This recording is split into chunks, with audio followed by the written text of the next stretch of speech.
Hello everyone, welcome back to another video. Today I'm in our newest property in Mayfair. I'm currently in the study because this is a bougie place, so we have a study.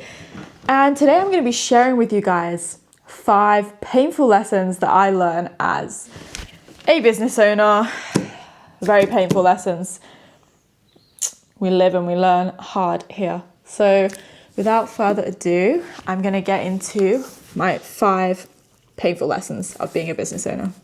I think we're going to do every point in a different part of the house so I can give you a little sneak peek.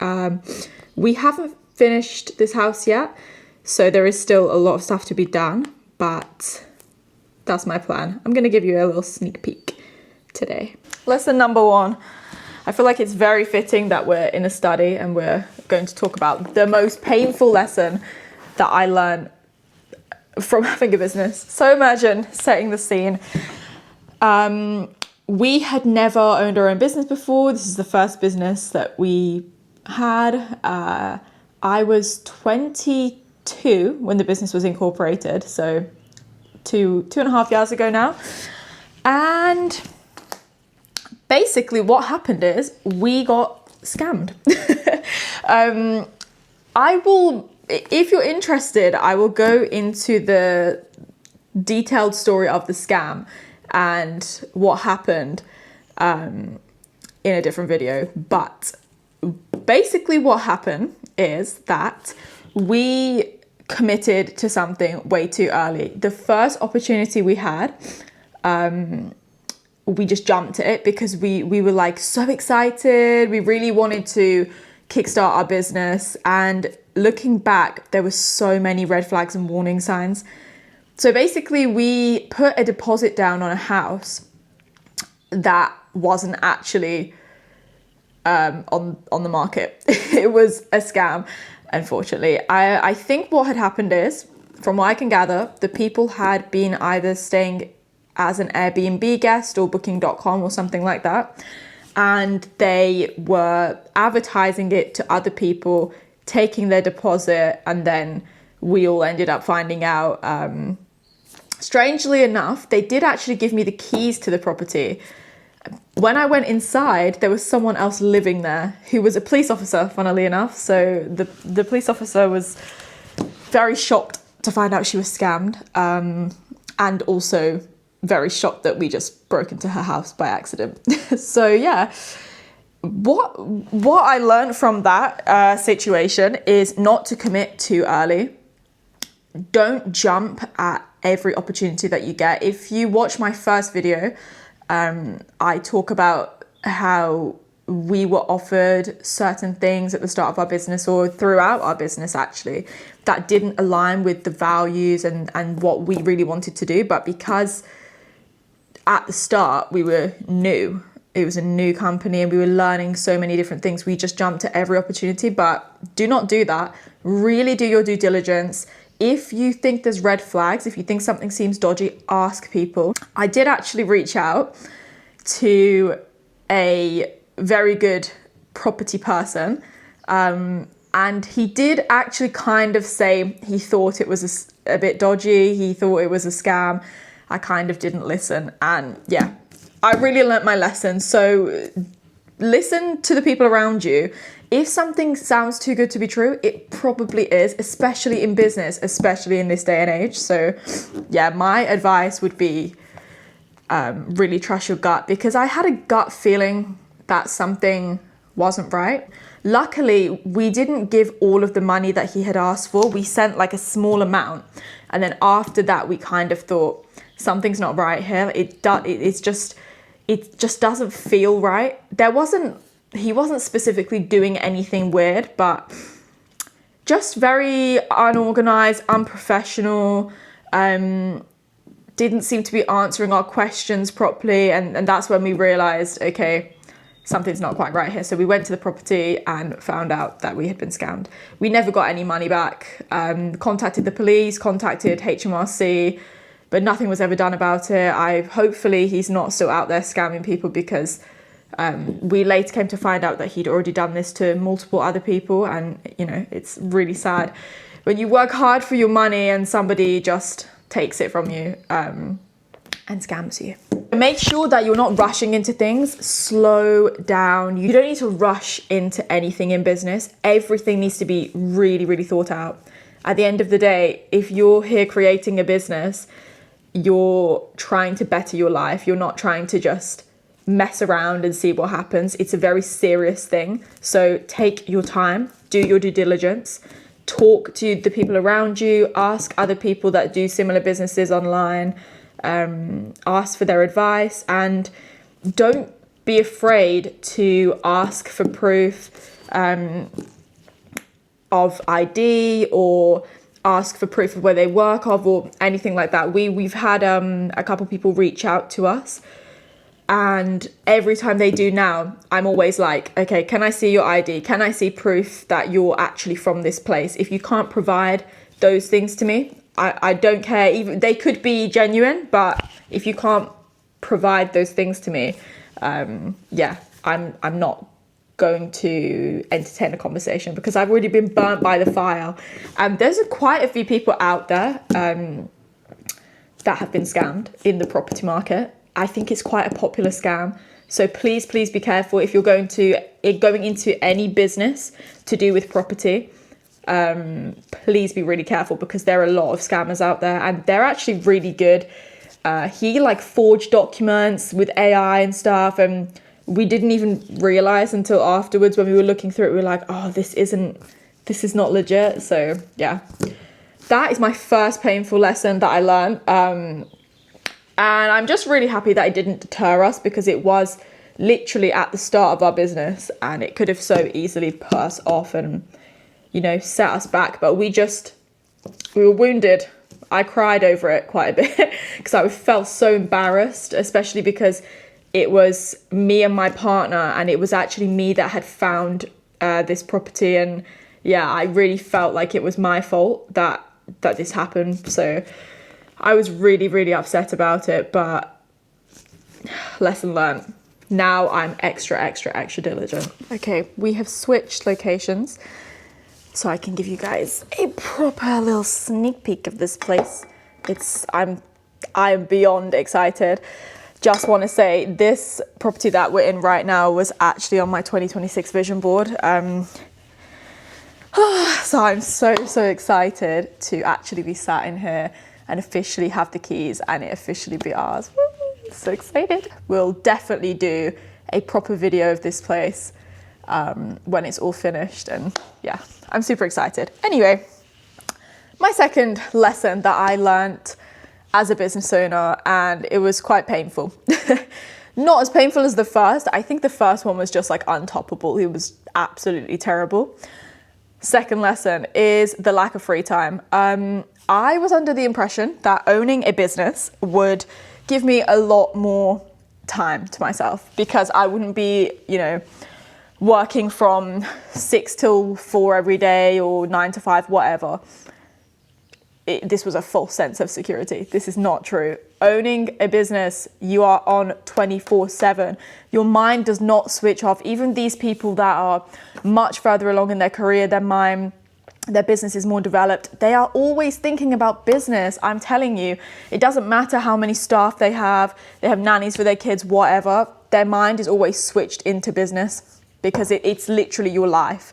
Luckily for me, my business is with my partner, who is also my boyfriend. So it's a lot easier because we're both in it together. I think if I had this business on my own and then I was in a relationship with someone, it would be really hard, because I don't know how I would find time for a relationship. People who work 9 to 5s, they switch off much easier. They go to work, they do their work, they leave.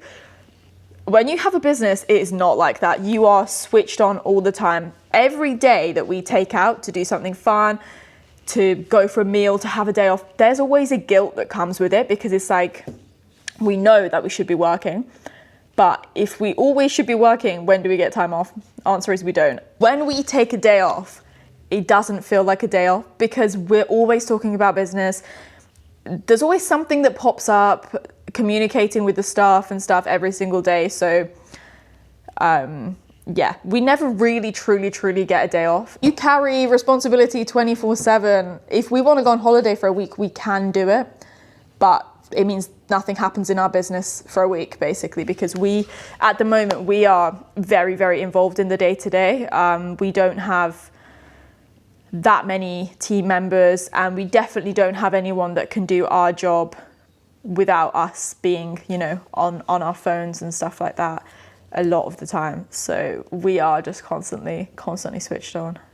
So that lesson was a little bit painful, because I was under the impression that as soon as I started a business, I'd never have to go to work, I don't have to clock in. Of course, I knew it would be hard work, but when I actually, sat down and did the business and it started booming, I was like, and I quit my 9 to 5, because I also had a 9 to 5 when I was starting the business. I was like, oh my gosh, the 9 to 5 was much easier.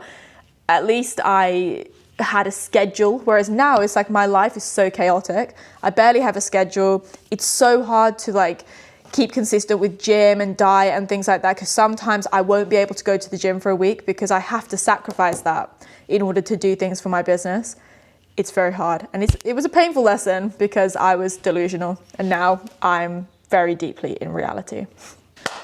Another painful lesson that I learned: the turnover of your business is not real money. It's just pretend. I thought we were making so much more than we were because I saw all this money coming in and I'd roughly worked out what was going out. Oh my God, no. We were making a lot less than I thought we were, like actual proper profit. After you've paid taxes, VAT, staff costs, any hidden expenses. I just had a phone call that distracted me, but I am back now. So what I was saying is, the money that you make is not real. After all your business expenses and all the hidden costs that come through, you make a lot more than you think. And also, you can't just spend your business money on yourself. That's just not how it works. You have to take wages, you have to take dividends, you have to loan money from your company to yourself and all this stuff. It's not as simple as just, oh, I want to buy a handbag, let me just pay out of my business card. It's not as simple as that.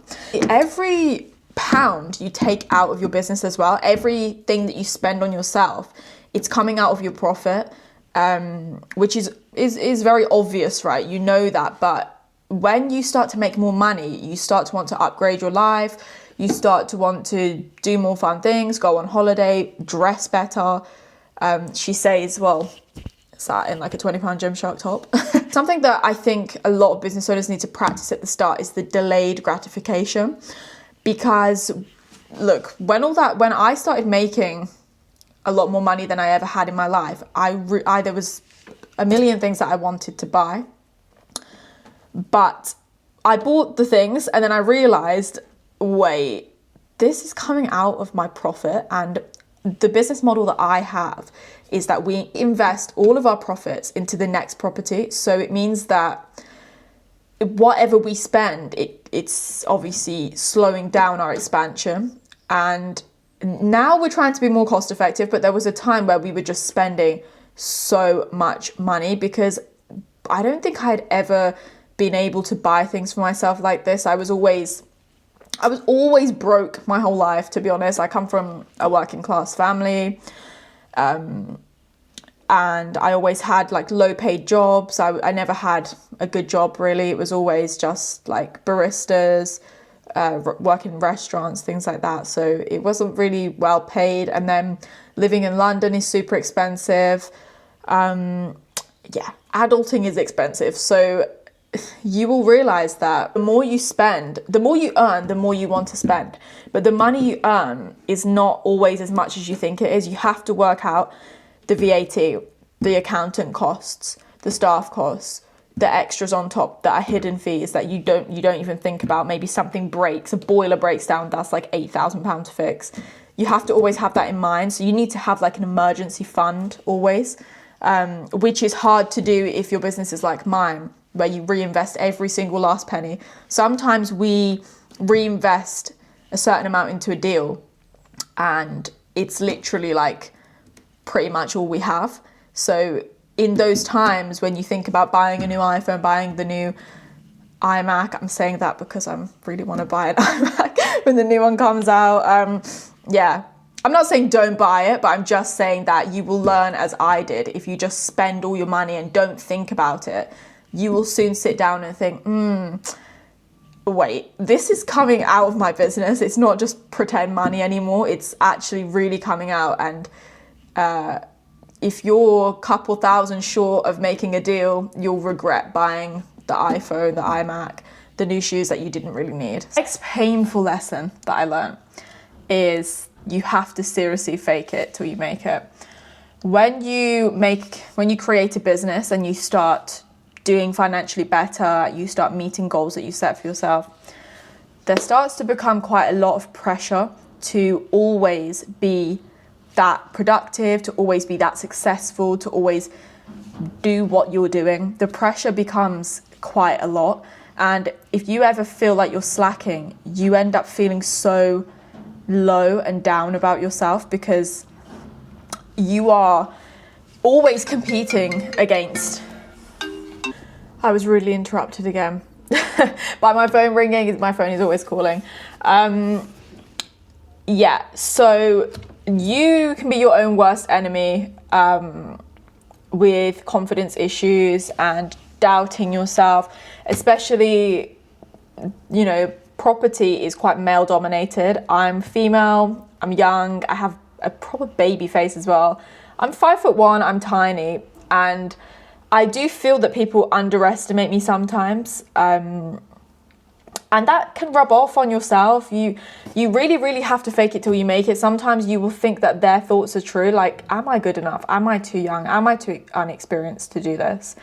You have to keep moving while you're insecure. You cannot let your insecurities rule you. You cannot let your insecurities dictate how you act. You can feel it. You can believe what they say. But as long as you don't act on their beliefs, it's fine, because the more you fake it, the more you prove to yourself, actually, they're wrong.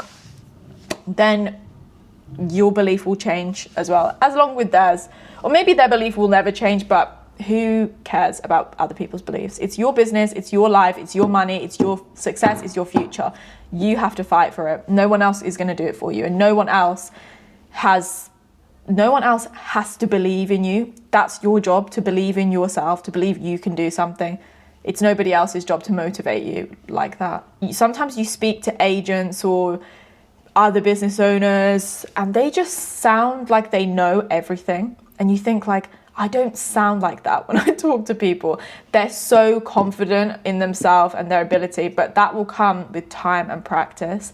And it's a lesson that I have learned, that my confidence can be my biggest downfall, because I'm not a very confident person. I don't believe in myself that much, and I'm quite negative as well. I'm quite pessimistic, and that is, you can't be like that. You have to fight against that every day. You have to fight against your own confidence issues, and you have to just pretend. And if you keep pretending, at some point it will become reality.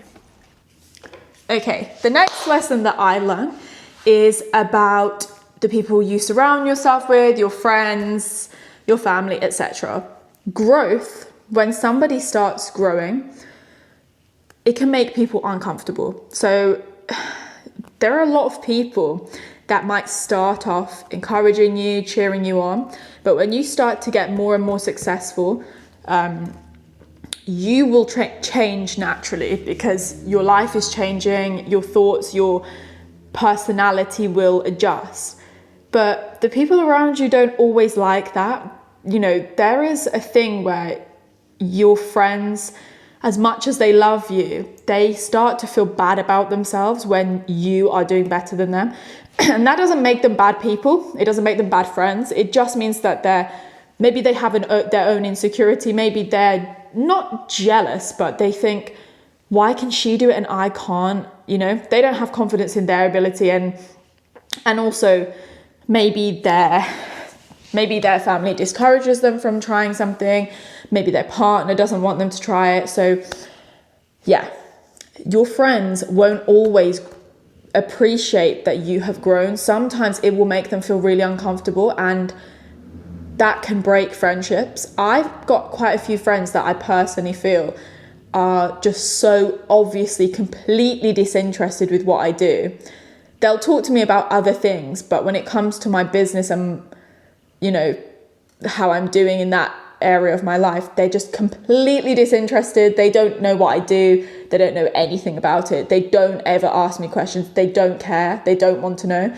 And I think them being so obviously disinterested is quite strange, because they'll talk to me about other things, but when it comes to my business, and I'll ask them about their work and their career, but when it comes to mine, they're just completely, they don't want to know about it, which is fine. It's okay, but it is a little bit weird. And it's something that I kind of learned and I had to adjust to, because at first I thought that maybe there was something wrong with me. Maybe like I was bragging too much, or maybe I was talking about it too much and they felt uncomfortable. But then I realized that firstly, I was barely talking about it. Secondly, it's a huge part of my life. So if I want to talk about it, if I want to share my success, it shouldn't really, you know, upset my friends. And I wasn't bragging. I never once said how much I make. I never once really spoke about finances.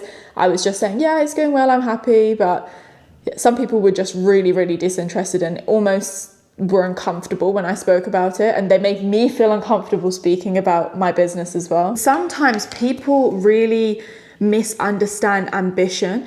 Sometimes people might get offended if you want something more with your life, if you want something bigger, if you don't want to live in the small town, if you want to have loads of money.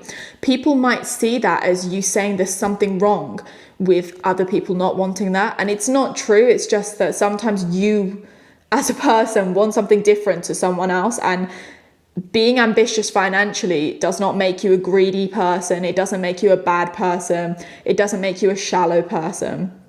But some people think that if you're saying, oh, I don't want to be poor, I don't want to be struggling financially, that maybe you're saying there's something wrong with the people that are doing that. And it's, you know, it can come across as maybe a bit insulting to them.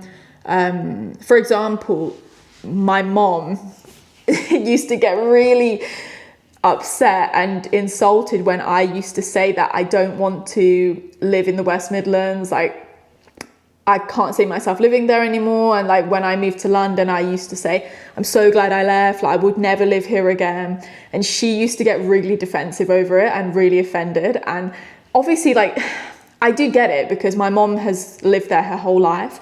So for her, it probably seemed that I was like dissing people that live there and like being a snob and saying like, oh, I live in London now. And she would just like point blank refuse as well to accept that my accent had changed, which is so funny to me. Like, she'll be like, no, your accent's the same. It's not. It's really not. My accent has completely changed. I have much more of a southern twang. I do sometimes, like, the yam yam accent does come out, but not as it used to. Anyway, I'm getting sidetracked. I think that concludes my 5 lessons, my 5 painful lessons, because the first one, getting scammed, very painful, very upsetting, emotionally and financially. And the second one, realizing that actually I have 0 free time now, literally 0 free time. Owning my own business made me more time poor. I have no time at all for anything but business. That was kind of a harsh lesson, because I was just really delusional, thinking like, oh my gosh, it's going to be just financial freedom and I never have to work again. Wrong. Very, very wrong. The third lesson is a money trap, and thinking that you're earning a lot more than you are, and then very, very quickly finding out, okay, if I keep spending like this and keep thinking like this, I am going to have no money very quickly, and I'm going to be back to square one, and all the hard work and time I've put in will be for nothing. Yeah, I think that's probably the most important lesson. Also the scamming, the rushing into things, that's a really, really important lesson. My 4th lesson was fake it till you make it, and your confidence will be your downfall. If you're like me and you're not the most confident person and you let it get the best of you, it will 100% be your downfall. And you really, really have to learn to fight against those feelings and fight against yourself. And the fifth lesson is that sometimes your friendships might change, your family might see you in a different way, not always a way that is how you want to be perceived. You might be seen as like money hungry and just really materialistic, maybe a bit shallow, also really boring because all you do is work, which is probably what my friends think of me, like, she's so boring, she literally does nothing. But hey ho, it's okay. I don't mind being the boring friend. They can all be the cool, fun friends that do cool, fun things that I'm secretly jealous of. But anyway, thank you for tuning in for another video. I am currently in the new house, which I did say. And obviously this video is going to be giving you a little sneak peek of what it's looking like. I will be doing a full in-depth video of the whole house and how we've decorated it and, you know, the little bits and bobs we've done to it. Currently had a huge delivery of cushions, so I need to go and see which ones I actually like. Ordering things online is quite hard because the colors always come out different. But yeah, thank you so much for tuning in for another video. I hope you enjoyed it. I hope maybe you will learn something quicker than I did from my 5 painful lessons. And I hope you have a lovely rest of your day. I'm going to be uploading once a week every Sunday. Every now and then I might upload twice a week if I do something interesting. But yeah, that's it for now. Thank you so much for watching.